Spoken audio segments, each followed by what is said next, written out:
food. So this is exclusive. Here's a Cubs fan starting the ball rolling. Got a few comments.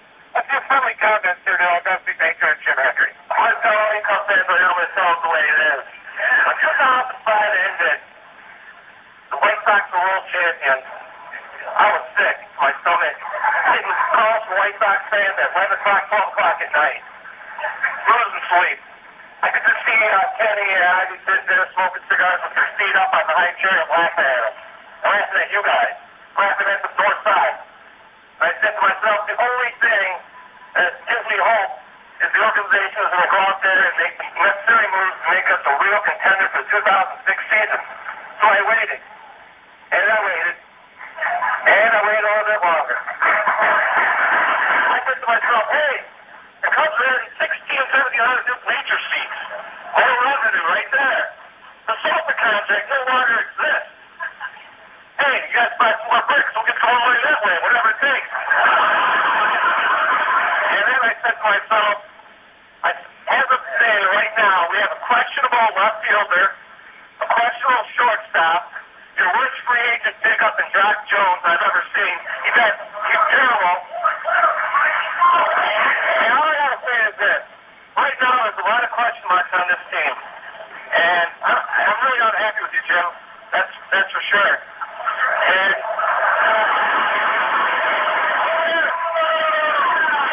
it could turn out to be a hero if you make a few more moves. But I'm saying right now, I need you to justify the payroll right now, because the payroll's probably at about 75 million.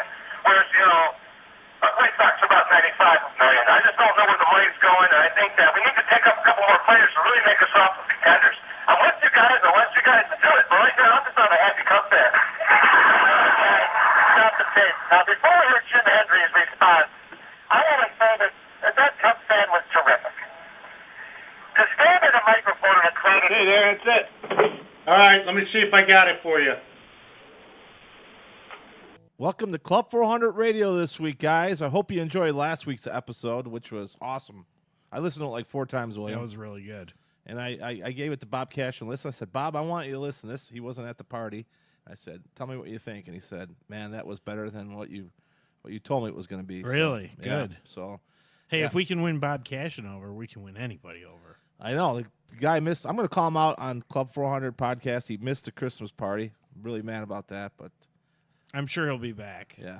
So anyways, we are Timeless Radio, but we are in the off-season mode of recording.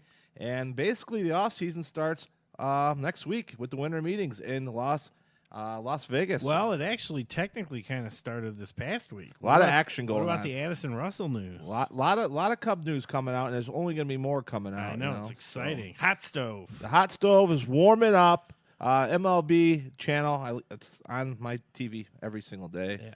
And now I got the XM radio for Christmas. I've been listening to the baseball channel on there. It's a good one. Yeah, so, but I wanted to talk to you about and that's one of the reasons why we're bringing in Crawly, and we'll bring in Crawly in a minute to introduce him. But the Cubs convention's coming right around the corner, and we are having our annual Cubs convention party here at Club 400.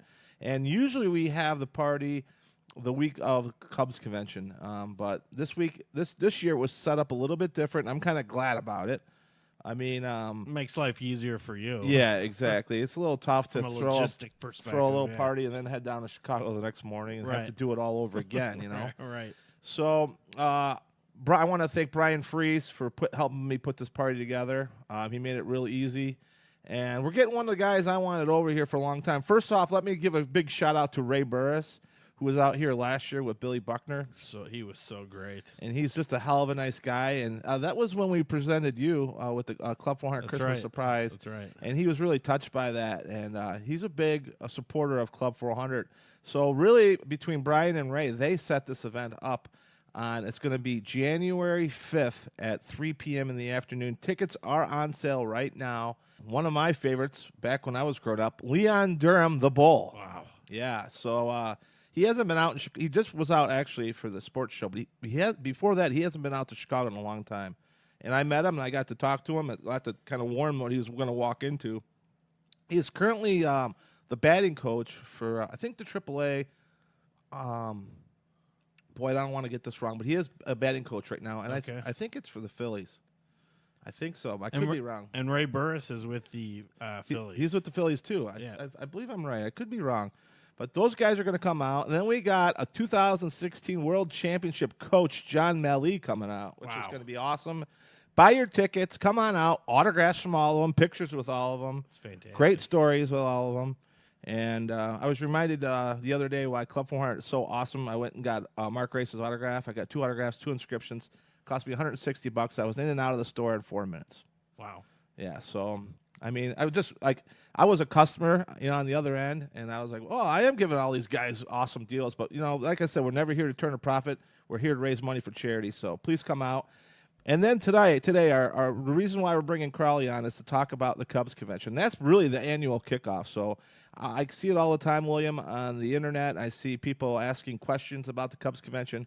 Well, we're bringing on the expert today. All right, Stu, there are certain people who are famous all over the world by one name. You've got Madonna, Cher. Everybody knows who these people are. Elvis, right? Exactly. We have one of those people in the house today. Stu.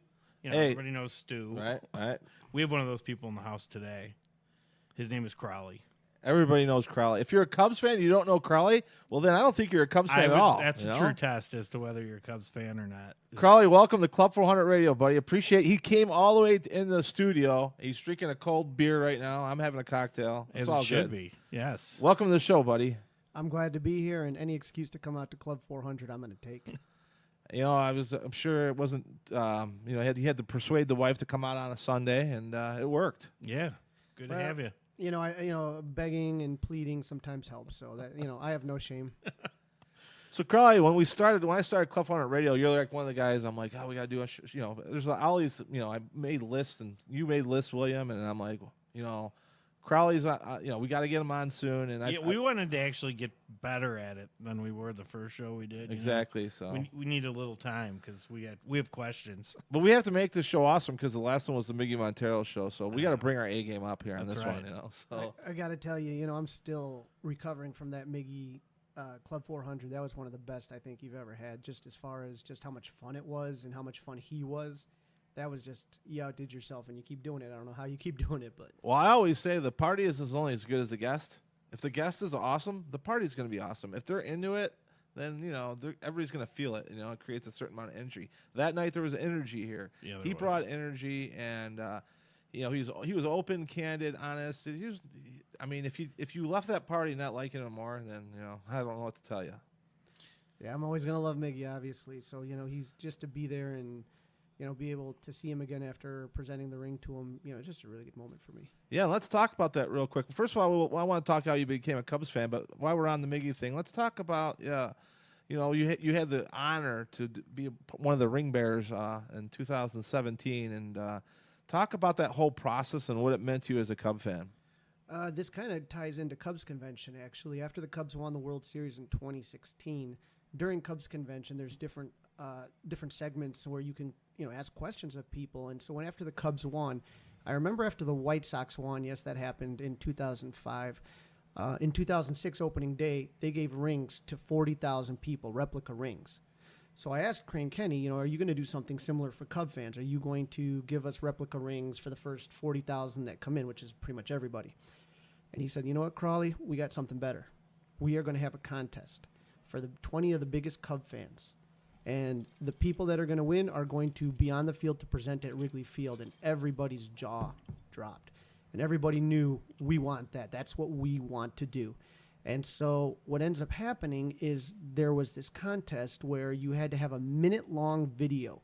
And in that video, you had to basically explain why you were worthy to be a Cubs fan. So I gave my friends some pictures, some video, some music, that kind of stuff. They put it together.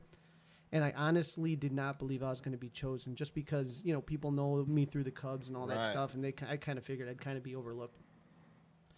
And then all of a sudden I got the phone call that you're going to be one of the ring bearers. And so, it's just a shocking moment, And so what ended up happening is they brought us all to Wrigley the day of, and we didn't know who we were going to present a ring to. And so they lined us all up and they said, part of this gift, we are going to give you a jersey. And on the back of your jersey says ring bearer. There's 20 jerseys that say ring bearer. And you found out who you were going to present to because of the number. So Okay. Oh, wow. Yeah. I got 47 for Miggy, so that was just absolutely a blast. That's amazing. I mean, first of all, I don't know how you pick through. I bet there was some pretty good. So the guys, Videos who and made the stuff. video for you? You had to go out and give them a few beers or something, you know. Oh, I absolutely. mean, because that's presentation Right, is key to that exactly. kind of thing, you know. Presentation was key, and the other thing is rules. And there was a lot of rules to this. And Oh, if I you didn't bet. look the rules, it disqualified it. So that's where I kind of laughed, is that the original video had the theme song. My original video that was out had the theme song that was from Imagine Dragons they played before the game 2016. We are the Warriors, Right, you know, yeah, that song. yeah, right, So right. that one was on there, and it's absolutely awesome. But then all of a sudden my buddy showed it to me. I'm like, that's great. I love it. It looks awesome. I take a look at the rules. Can't have any. You can't have any copyrighted material Right, on there. right. So, you know Danny Rocket, friends of all Yeah, of us right yeah. here. What he used to do is he used to bust my balls. He used to send me a video every day like, Crawly, this video's better than yours. Crawly, this Oh, really? you Yeah, yeah. son of a... And so what ends up happening... Sounds like Danny. What ends up happening, though, is that when I look at the rules, you can have copyrighted material. So I told my buddy, you got to just go... They have generic YouTube music that you can put on there. You just put that on there. I know it doesn't sound as cool. It's nowhere near as cool. Just get Right, it done. right. So what ends up happening is I'm looking at the videos every day just to see what they look like. And 9/10 of them have Go Cubs Go, which is a copyrighted Steve Right. Goodman song. Every one of those just got tossed out. So Right. I don't know. I feel like I lucked out. But I kind of, in the video that I had, it had, pictures of me with Yosh Kawano. Yeah. Any Cubs. I don't really think you lucked out though. I mean, to be honest with you, I mean, like I said, if you're a Cubs fan, you don't know who Crawly is, and the Cubs organization definitely knows who he is. Right. I mean, he's been good, there bad, or ugly. Yeah, They he's know been who there he every is. single year. He's in the front row. Right. In fact, I remember, I think it was 2017 after the Cubs won the World Series. I really never talked to Crawly that much, to be honest with you. But he was sitting in the front row, and someone bought him Chipotle, and I was like super hungover from the Kerry Wood event. And I was like, that bastard. I'm like, he's sitting in the damn front row. Chipotle is being delivered to him. I'm like, I need to hang out with that guy a little bit more, you know? So I didn't know who you were until the trip we took Yeah, to to Cincy. Cincinnati. Yeah, and whoever was telling me about you, they're like, he's the guy that always asks the first question, no matter where we're at. He asks the question. He's the first question, yeah. But I'll tell you one thing. We always talk about Cubs fan. We talk about passionate, right? Right. Passion. You got to have that passion. Crawly's always had the passion. You don't, you can feel Crawly's passion, you know? Right. So my question to you, Crawly, is like, how did you get that passion? How did you become the love of Cubs baseball? Where did the And- fire start? Yeah, where did it come from? For me, it's, a lot of times when I joke around with Cubs fans, I say it's a genetic disease. It gets passed down from generation to generation. So my great uncle actually played some minor league ball with the Cubs when they used to have the D League in Kenosha.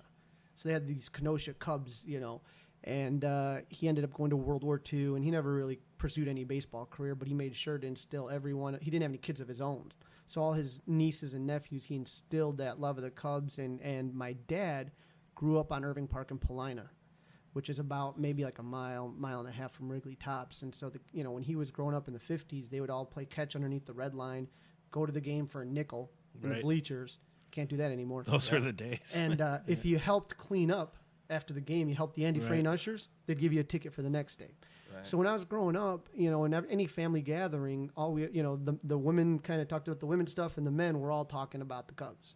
And so I grew up with that. And then when I was 8 years old, the '84 team came along and just blew my mind. And ever Right. since then, I've just been hooked. Gotcha. I mean, that's the same thing with me. The '84 team made me like a crazy man, you know. And that's why whenever we have any of these players from '84, Yeah, it's that's like the that bull was in the coming up. wheelhouse. Yeah, I mean, obviously geez, the 2016 players are, elevated now because of what happened, but the '84 team for Yeah. everyone who's like, our age. I Right. said, as you two guys are both way younger. So from there, Crawly, obviously you start going to the Cubs conventions, and you go on road trips and stuff like that, or We wouldn't do as much road trips, but the Cubs convention to me is more important than Christmas, New Year's, my birthday. Like Cubs convention is just, I don't know. It's like the season ends and all of a sudden, there's the Bears and there's the Bulls and there's the Hawks, and I'm always going to kind of love those teams. I don't, but the passion for the Cubs is what really gets me going. So when the season ends, I'm just kind of down. right? And that's why I love coming here, and that's why I love coming to the convention. Is I got other people that have that same passion, and I can share that. But when it comes to the convention, it's for me that's the greatest weekend of the year. I have so much fun, and I've never gotten tired of it. Never. Oh, and I've been going into it since I can remember. There's just if you're a Cubs fan, you have to go to Cubs convention, I mean, it's like you're going through detox after the season, and then it's the first sign of baseball is the Cubs convention, pretty much. You know? Right. You're sitting there, and it's usually in the coldest day of the year, usually in January, always Martin Luther King Day weekend, and you're freezing, but all of a sudden it's just this glimmer of hope because there's always, to me, a timetable. CubsCon, pitchers, catchers, everyone else reports, minor league game or spring training games, and then you got your opening day, and it just rolls. Exactly. From there, it like starts. You know, that's when it. You know, and there's always some kind of news that come out of it. Before we talk about the Cubs convention, I want to talk about your online presence because you've done a heck of a job on Twitter and Facebook, and this year you rolled out YouTube, and YouTube is YouTube channel, and saved us a couple times. I do want to talk about your he did, and I do want to talk about your T-shirts idea that you came out this year that you're selling online too. So you can talk about your social media presence because he's got a good one. Crawly's out there. Like I said, everybody knows Crawly, man. Especially beer money. We got to talk about beer money. Crawly's, Crawly actually, it ended up being a nickname that I got from college. And so there was one time a picture of me crawling home, and they used to call me, my name's Paul, and they would call me Paulie. And then all of a sudden one time this picture came out of me kind of crawling home trying to make it to bed, and Paulie became Crawly. It's awesome. I didn't know that. And it's stuck. And so when I came back from college, I had an old Sosa jersey, but I needed to update my jersey. It wasn't fitting as well. I had a couple too many beers in college. So I got it Crawly, and I couldn't think of a number. And so I picked 16 because that was my college apartment number that I lived at. Okay. And so in case you get lost. once I did that, what ended up happening is around, early 2000s, blogging started. Nobody really knew what that was. And so I kind of jumped on that right away. And so I was one of the first real bloggers that was out there. But when my wife gave birth to our daughter, our second child, she's like, look, you guys know how much work all of this stuff takes behind the scene. Yes. She kind of said, hey, you got to help out here. Now we got 2 kids. That was our second child that was born. And so I kind of hung it up, and that's all of a sudden I left and all these other people started coming in, and all of a sudden there's like a gold rush. Right. So at that point I kind of was like, okay, but I kind of just missed getting my thoughts out there. It's like you're sitting there, you're watching a game and you want to say something. And so I started on Twitter at Crawly's Cubs.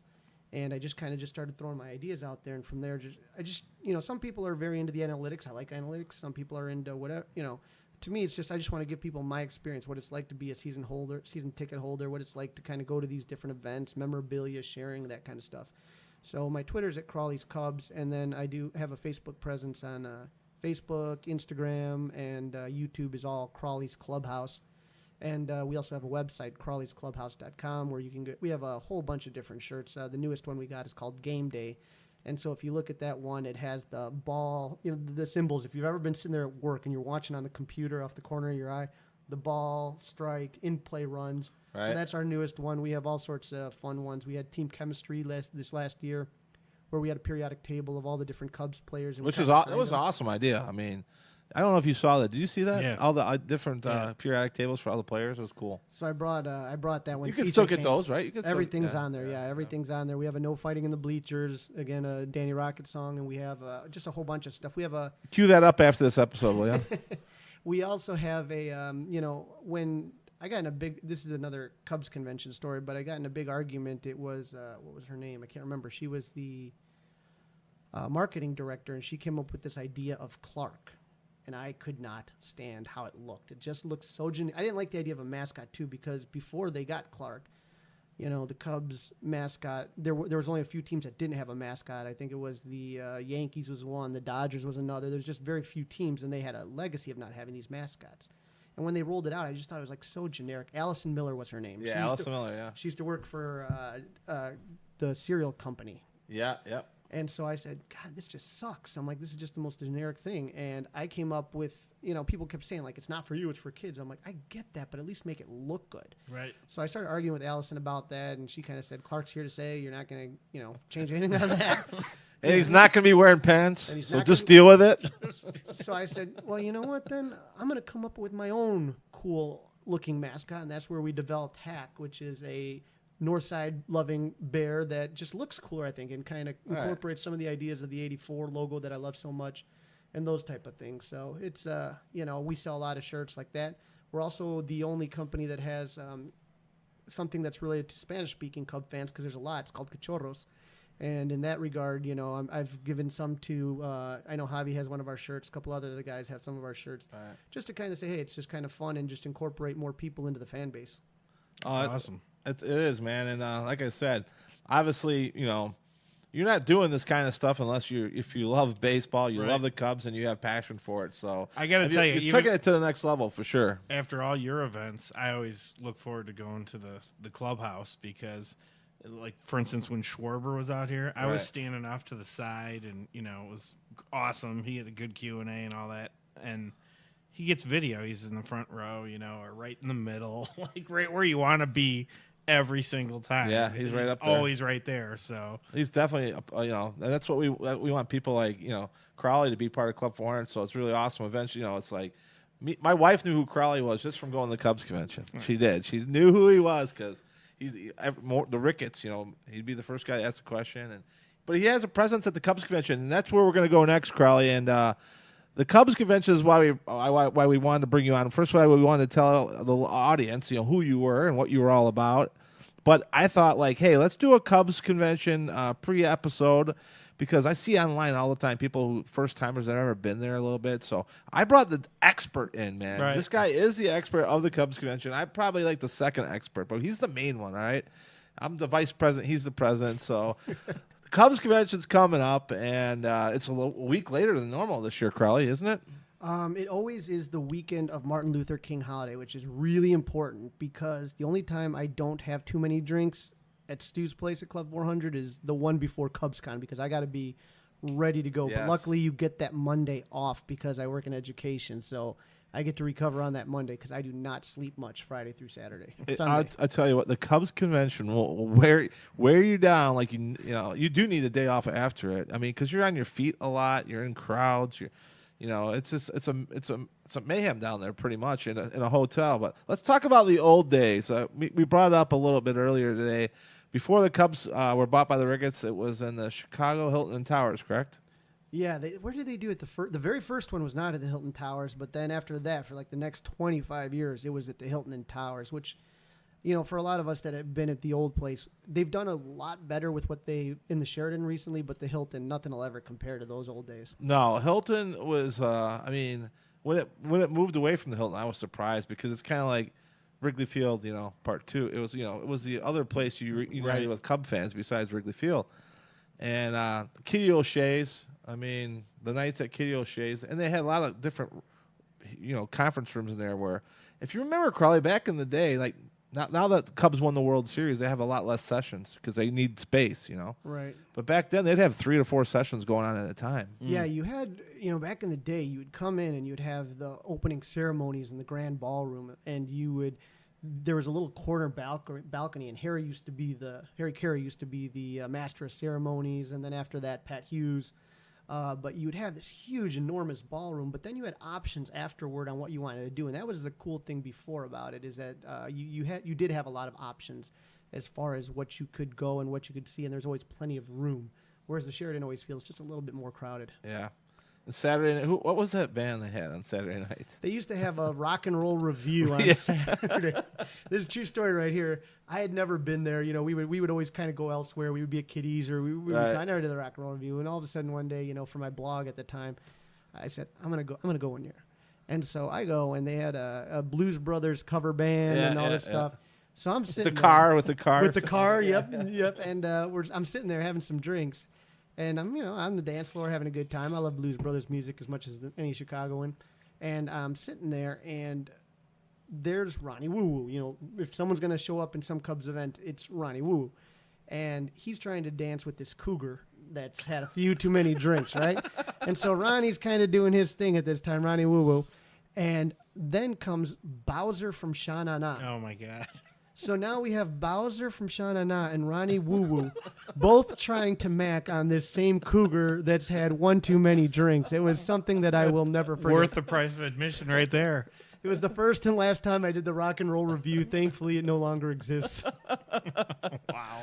Dude, we used to go to it. I didn't like going to it or anything, but we'd go to it just for, like, we'd go out and then we'd come back, and if it was still going on, we'd stop over there. But Yeah, we had some connections for free beer. We got to bring beer in there back in the day. That was cool. Oh, You bring wow. your own beer and Okay. just put it on the table. So for us, it was like, let's bring a 12-pack down there, But Because we need a few more. yeah, exactly. You're drinking all damn day. But back to the Cubs convention. I want to talk about it a little bit. Like if you haven't been to the Cubs convention, Crawly, what do you need to know? Well, first things first, do not come late. I know opening ceremony starts around 5:30, 6 o'clock, but what happens is it fills Dude, he's a up. genius. I was going to say that. Do not get there early Friday, right? If you get there at 5:30, 6, what ends up happening is that the fire marshals, especially because the Sheraton is not very big, it doesn't have a lot of space, the fire marshals stop people from going up at a certain point in time. So my guess is if you're not there by like 3:30, you're rolling the dice on whether you're going to get upstairs to get into opening ceremonies. And opening ceremonies is always a blast to get into. So you want to make sure you get there early. Downstairs is where you're going to pick up your stuff. Now, if you ordered the hotel package, you have to go up there and you'll get everything that you need, which will be your lanyard, you'll get your calendar, you'll get a program of all the events.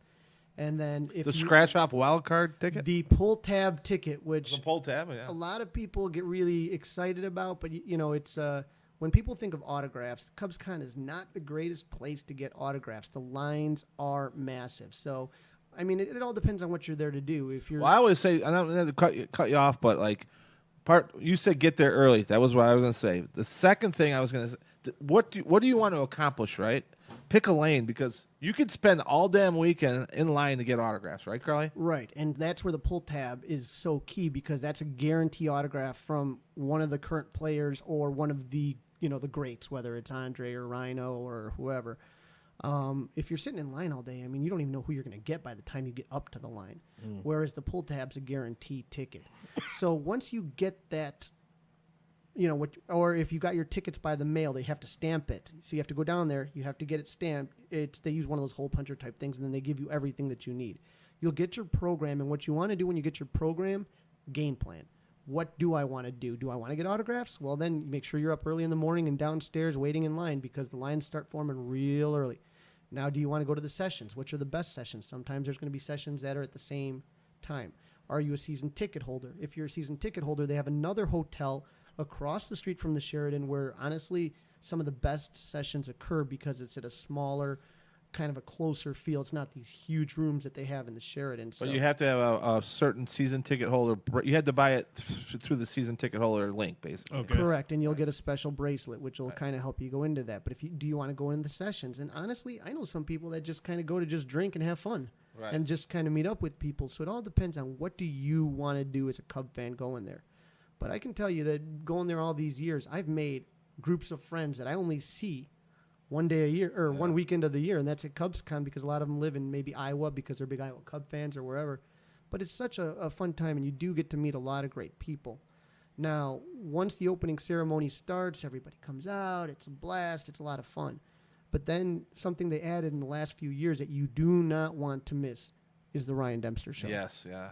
The late night with Ryan Dempster. Late Night with Ryan Dempster, where he kind of does a Jimmy Fallon-esque kind of show, and he has the different Cubs coming out. But over the years, there has just been so many funny things that have come out of that, whether it's, Theo and Jed playing like this weird game where they put things in their mouths and try to talk, or, Right. these awesome. they just- Dempster's awesome about it. Whatever he does is awesome. Right, and so that's really your Friday. And I know a lot of people like to go to Woody's Roundup, but for those of us that... Now you know what happened, Crawly. There, like the Woody's, used to they have their event they're having this year, which I will be at. I always go to every single one of them. But what happened was the Ryan Dempster thing kind of messed the startup of their event over a little bit because all the players wanted to see. They all love Dempster. Everybody loves Dempster. They all want to see him. What he's going to do.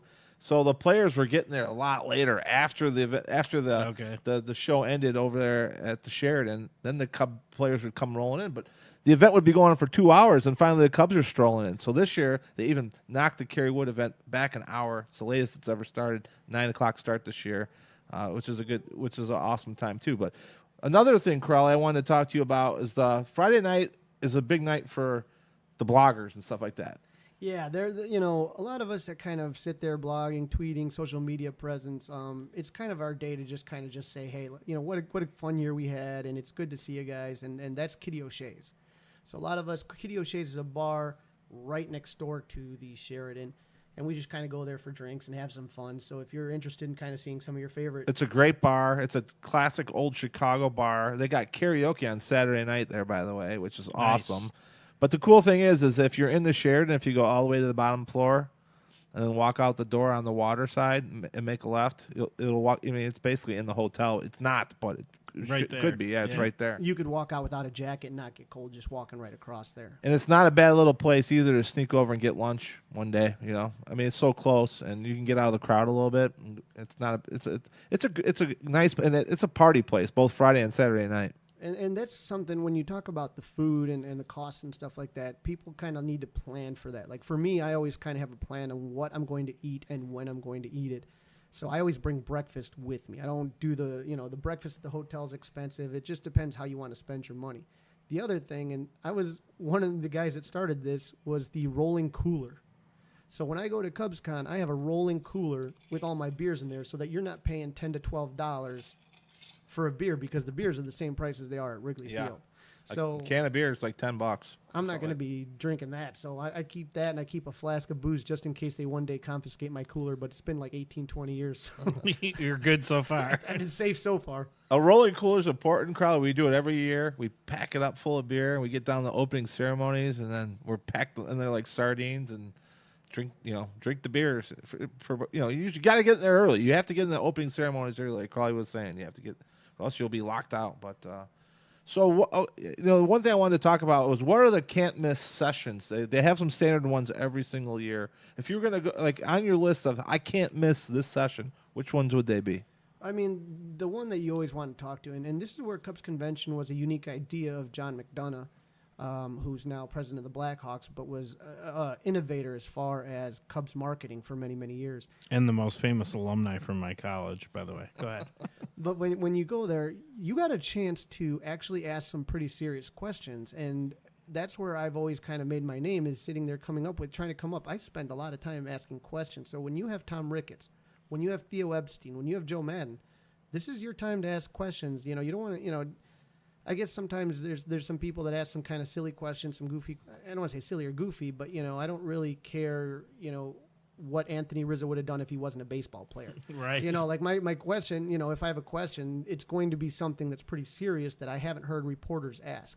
Then you got to understand with beat writers, whether it's Jesse Rogers, whether it's Kerry Muskrat, whether it's whoever, they sometimes have to be careful and walk the line because of access. Right. And they got to be careful because that's their livelihood.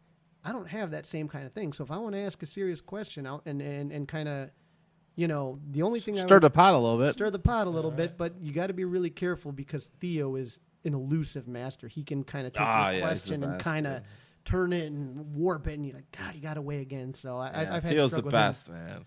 But you want to do that. Well, that's a good thing about you, Crawly. You don't go for the softballs. No. And You're gonna say what's on your mind. You're gonna ask smart questions. His questions have gotten way better. Like I feel like I've grown up with the guy because I've been to every Cubs convention. But I always saw Crawly, but we just never really. I may have met him in the elevator once or twice, but never really talked to him. To Club 400. Yeah, and the other ones that you want to go to, the key is who's the funny guy? Who are the speakers? You do not want to miss Rick Sutcliffe telling stories because he's a great storyteller. Mark Grace back in the day, great storyteller. Andre Dawson, awesome player. Doesn't have really, really funny. So, some of the older guys, I always like Randy Huntley and Jose Cardinal. They got a good little mix where they like to give each other some crap. It's classic. That the older guys, Sutcliffe. The Sunday one they usually have. It's usually older guys like Sutcliffe. And a lot of times those guys are hungover pretty bad. But to me, those are the ones you want to hit. And then, of course, I'm a big bingo guy. I always like. He's a bingo guy. Yeah. Cubs bingo. If you haven't been there, you play like bingo, except it's CUBS logo. And Wayne Messmer. Funny, isn't he funny? He is dude? one of the He's most hilarious. funny guys that you'd ever meet, and you don't really know quick, that. He's quick-witted, man. Like.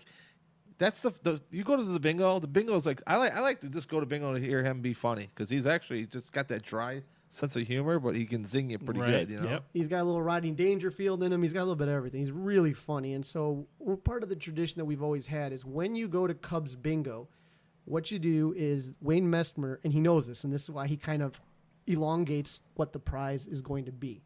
So once he starts announcing the prize, okay, we're going to go to the next round, round number 5. We raise our beers up high. And then he gives this big, long speech of what you can win. And at the very end, he always says the same thing. And this flag that flew over, beautiful, historic, Wrigley Field. Place goes nuts, and then you got to chug your beer. By the time you're done playing about 20 rounds, I didn't know that, really? Oh, No it's classic. So I did not know that. See? yeah. So it's and the funny thing is, I've been going for so many years, and every year I tweet him, I talk to him. Wayne, when are you going to call my numbers? When is it my turn, Wayne? I've never won bingo in all these years. That's crazy. I have this guy, Jimmy LaFrancis, the bartender of the Stadium Club. Yeah. I've been with him, and he's won like 4 times. Ah. But that room is huge. It's pure luck. Massive. Yeah. And so I had brought some neighbors of mine. They came down and they came late, so they missed opening ceremonies. But the next day I said, you follow me all the way around, I'm going to show you around. So we get to bingo, and I tell her, look, guys, I've been playing for a long time. No one really wins this, but it's a lot of fun. We'll drink. We'll have a good time. All of a sudden, my friend next door, so Wayne gives his speech, and this is what the prize was. It was a $100 gift card from Murphy's Bleachers. It was a John Lester autographed baseball, and it was a Ron Santo flag that flew over on the flagpole, the retired Jersey flag. Okay, that's cool. 5 numbers, Wayne calls. Bingo! I jump up and bingo! You just want to just get it right there. Nobody could believe it. She's shaking like this, carrying her bingo card up there, and she won that package. So Wow, that's awesome. last day of the season, she took me to Murphy's this year and paid for all my drinks. Sweet. Yeah, I can't Well, you beat were a that. winner then. Yeah. In a way, yeah. But you don't want to miss bingo. And then the other thing, a lot of people kind of overlook it, but Sunday's a day that a lot of people kind of just pack up and go Yeah, home. But as yeah. Stu was saying, a lot of the older guys come out there and they have great stories. The older guys, for whatever reason, they just they seem to relate better, I think, with the fans because they for a lot of these guys, when you talk Ron Santo, he used to sell pizzas, and a lot of these guys used to sell cars. They're just normal people that tell Right. some really good. They can spin some really good Well, runs. and we've seen it out here, Club 400 too. They don't have like handlers around them, and they're just more accessible. Right. Oh, Because that's the way it was. And they're walking into a bar. It's just like you're at Right. Kitty O'Shea's and you're at a session, You bring them in the Kitty O'Shea's, they're going to be different than they are at the session. Right. So. Right.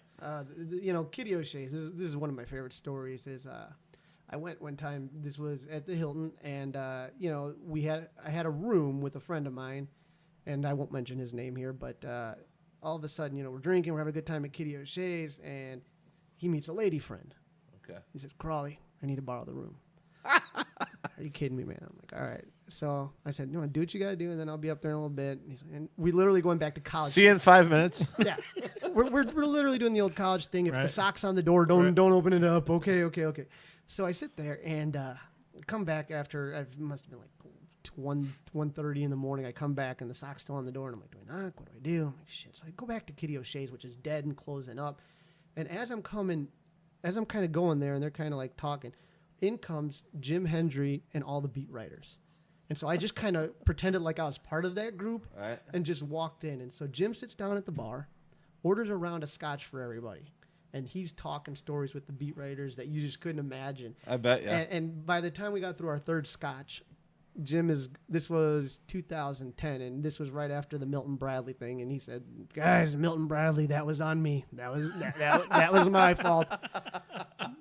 But I ended up. We all make mistakes. Right. I ended up sleeping on that couch right outside. There used to be that little bar restaurant right next door. in Oh, the yeah, Hilton, right, next right, door. yeah, exactly. I ended up sleeping on the couch then, but I had my alarm set, nice and early to get going. So you like I said, you got to have a little bit of fortitude to kind of get through that weekend. Yeah, that was a great story, but you have a couple, I would call it the big meeting in the morning. Usually it's, now it's Meet the Ricketts. But in the past, it was, they also have Meet the Management. So Meet the Management's usually after Meet the Ricketts. Crawly's always in the front of the house.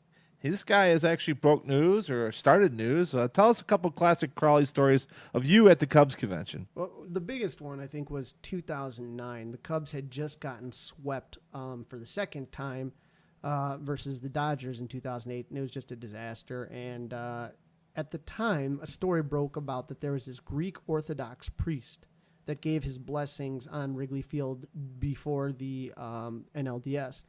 And so it struck a lot of people as weird because every manager that ever came, whether it was Joe Madden, Dusty Baker, Don Baylor, just keep going back, Lou Piniella, they hated talking about the curses. They hated talking about the Billy Goats. They all thought it was the stupidest thing.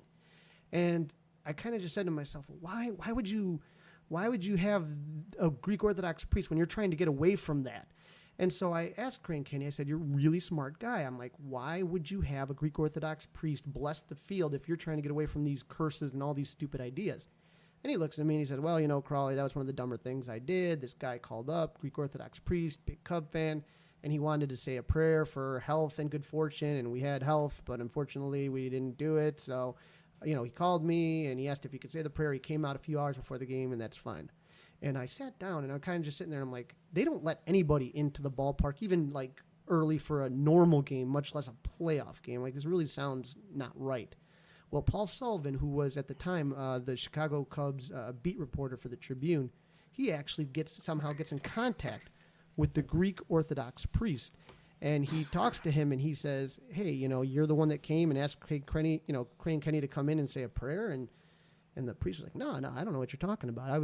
They called me and asked me to come out there to do that. So at the time, they were shooting a documentary. It was the 100-year anniversary, 1908. It was 2008. They shot, and to this day, I still believe that it was done for the documentary, and having to do with that. But I woke up the next day on Sunday after bingo, where I'm always real foggy, and all of a sudden, all the beat reporters are like, do you see this? This is on Sunday front page, all about, Crane Kenny lied about the priest and this big controversy. So that was always a classic, Yeah. First off, I want to say thank you guys for making the tough decisions that may have been unpopular but are towards the goal of winning a World Series. I appreciate that. I got a question for Randy and Jim, and then one for Crane. What was the decision to get Bradley as far as over Ibanez or over, say, Bobby Abreu? What was the thought process that went on there? Crane, for you, quick question. You're a very smart man. You didn't get to where you were by not being smart. You also talked about not believing in curses.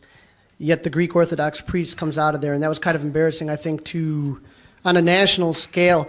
Now, I know that I don't think you would have done that on your own. I know a documentary was being shot last year, and were the producers, did they ask anything as far as, would you do this, or would this be great for the documentary, or anything to that? So I'll let you guys answer. Let me do the last one first. So that's one of the dumber things we've done, right?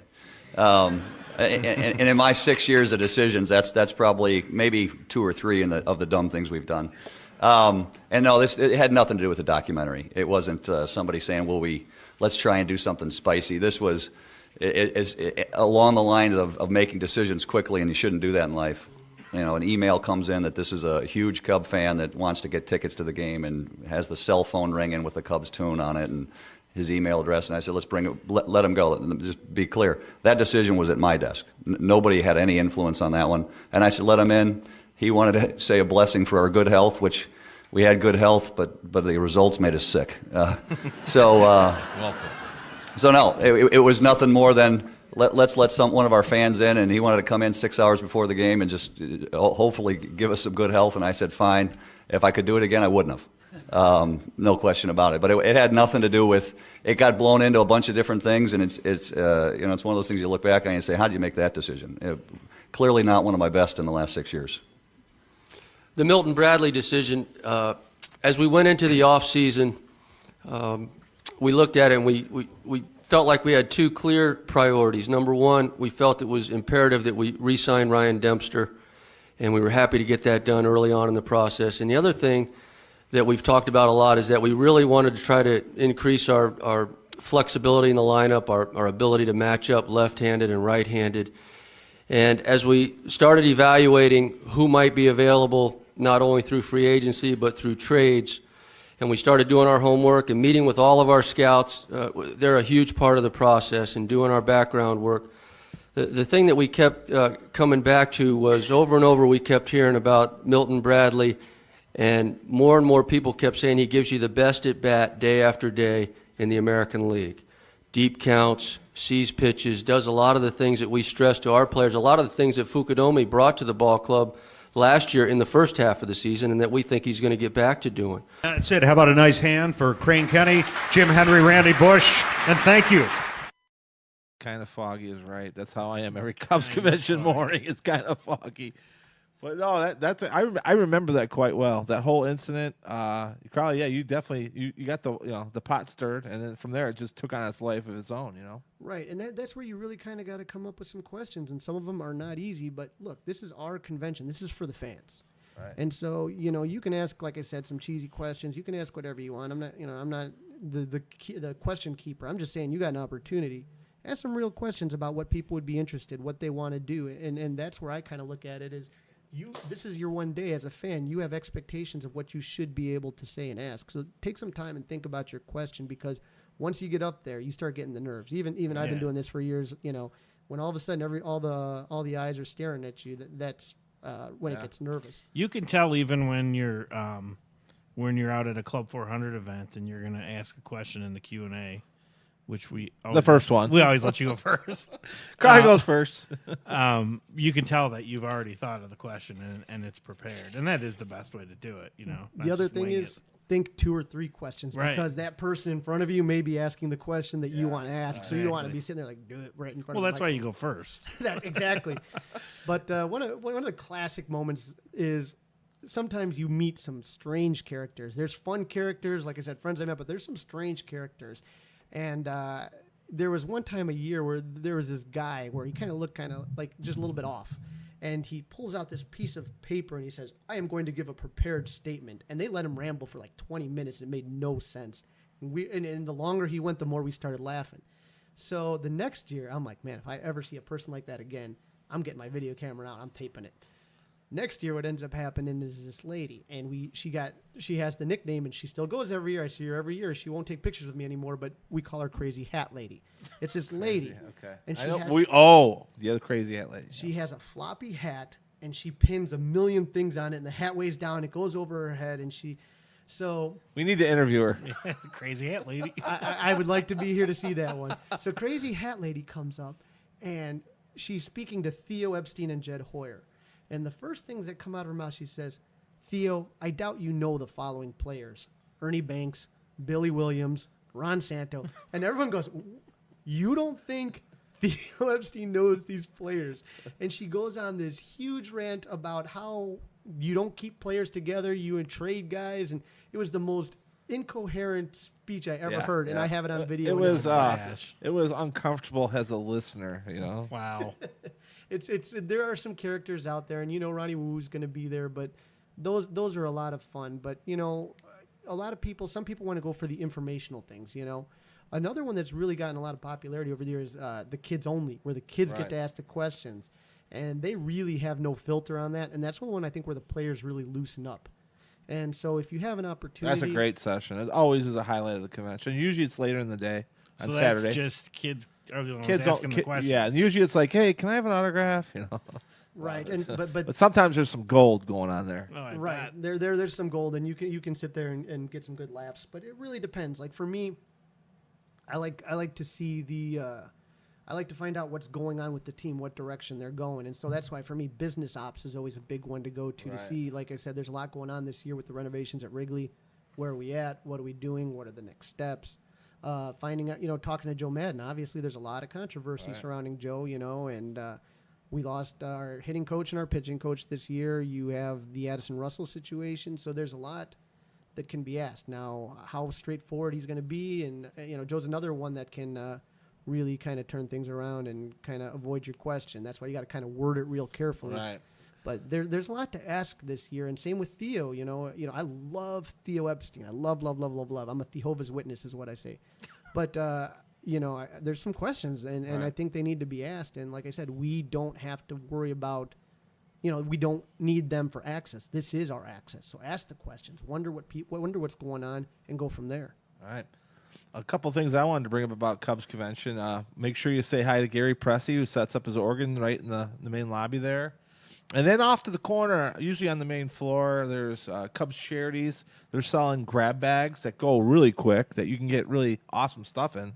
And they have mystery baseballs they're selling over there.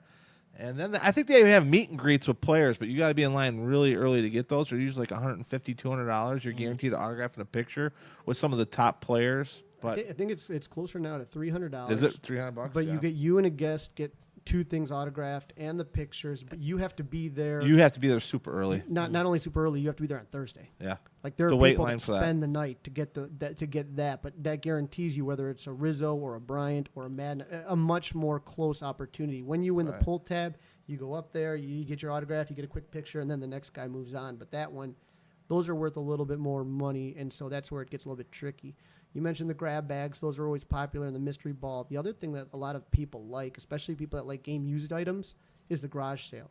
Yep, that's awesome. And so you can sit there and go to the garage sale and end up getting. I've got some great stuff from there. Yeah. Jerseys, bats, whatever you want to do, and so that's a lot of fun too. But the thing I always encourage people is the first time you get there, hopefully you'll fall in love with the Cub convention like we do. But take your time, really kind of absorb it all, and that's why I kind of would say if it's your first time, I wouldn't really do the autograph lines as much as just walking around because they have a lot of things on the different floors. They have all the minor league organizations that are in one room, and you kind of get to meet the people from Myrtle Beach and Iowa, and they're just great people. And then you can, a lot of times they have room with little historical things that you can kind of take a look through.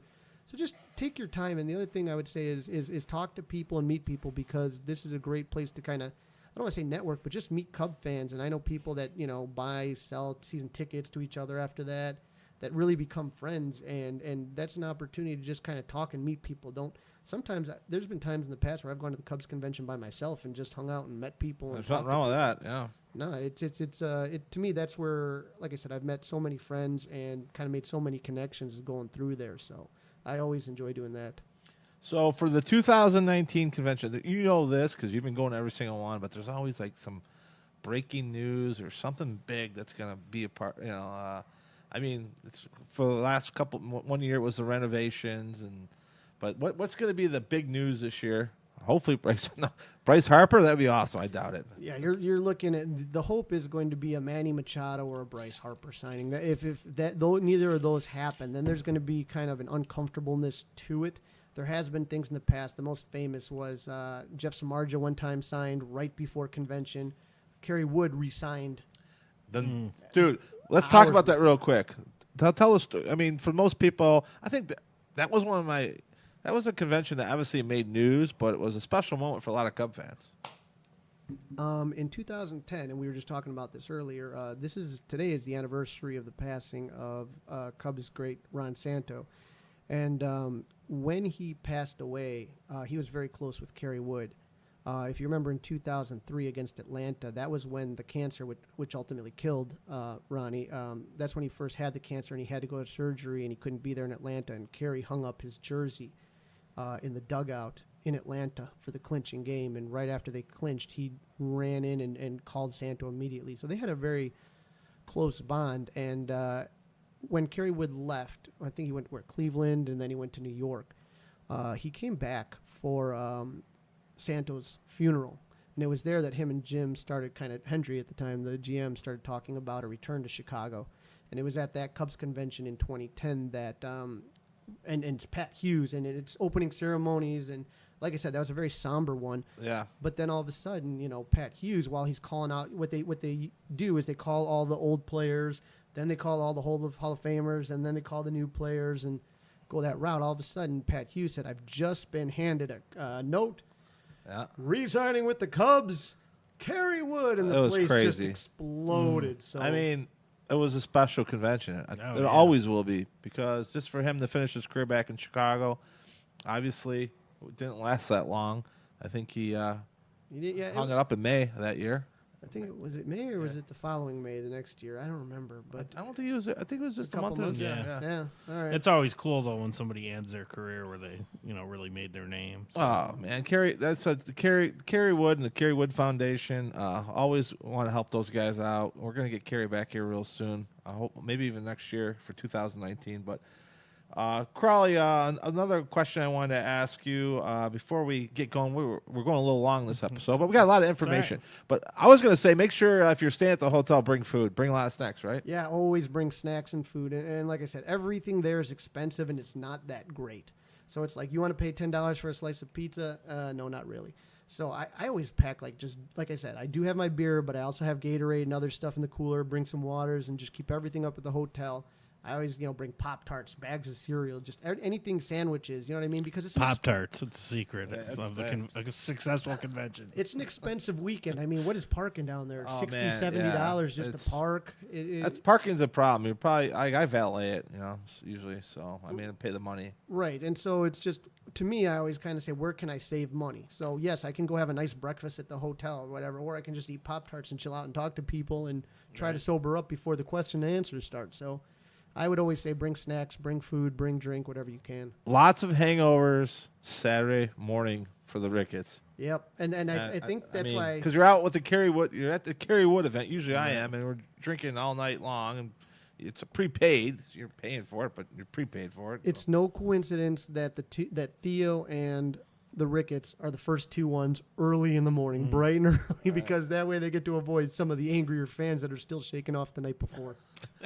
One of the stories I want to ask you a final question, but one of the sessions I always remember, and I want to ask you, like, what was one of your favorite memories at Cubs convention that maybe happened in a session? But one of my favorites was, and I'm not going to do it any justice, but when Harry Carey used to have his sessions, man, and more than a few times he broke into the Elvis Presley story. Do you remember that one, Crawly? Yeah, those were good ones. Yeah. I mean, he's going to Elvis Presley's house, getting hammered with him. I think he was doing the Atlanta games, wasn't he? Or something? Yeah.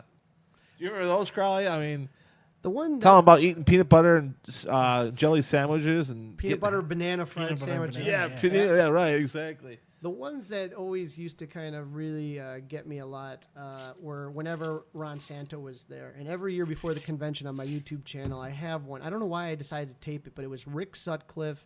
It was Ron Santo, Lee Smith, and Ernie Banks. And it was just absolutely hilarious. So, again, those old guys used to have some great, great stories. So I taped that one. That meant a lot, and I look back at that tape every now and then and just kind of just laugh at how funny those guys were. Beckert and Santo, they were roommates. A lot of people, didn't know that, but they had some hilarious stories. And they used to just rag on Santo, and Santo would be such a good sport about it. And then, there's a classic story that Sutcliffe tells me about Greg Maddux. And if you ever hear the story, it's just the way he tells it. I can't do it justice either. But it was the Eric Shaw incident where Dawson got hit in the face with a fastball and his face bleeding and everything.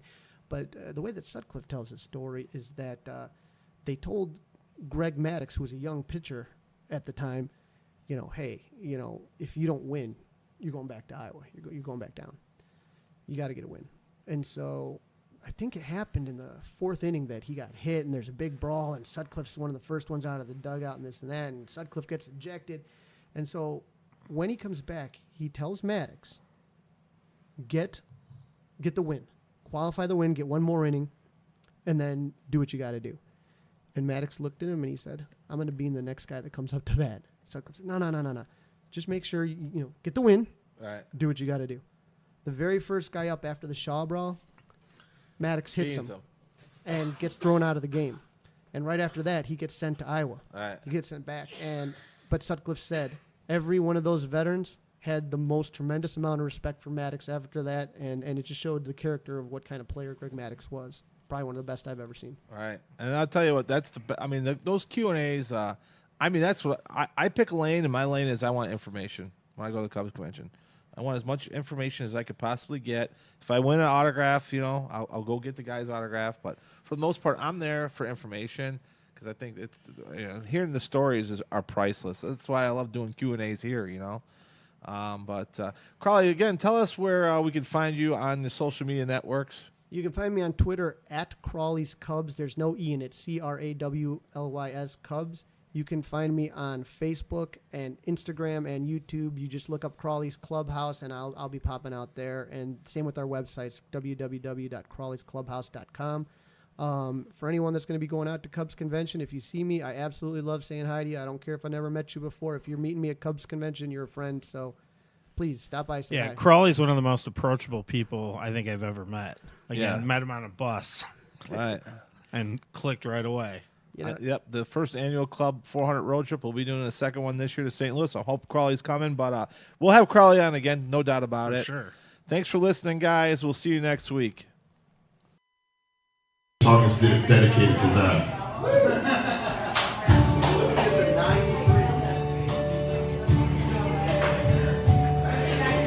And now, the end is near, and so I face the final curtain. My friends, I'll say it clear, I'll state my case, of which I'm certain. I live a life that's full, I traveled each and every highway, more, much more than this, I did it my way. Regrets, I've had a few, but then again, too few to mention. I did what I had to do, saw it through.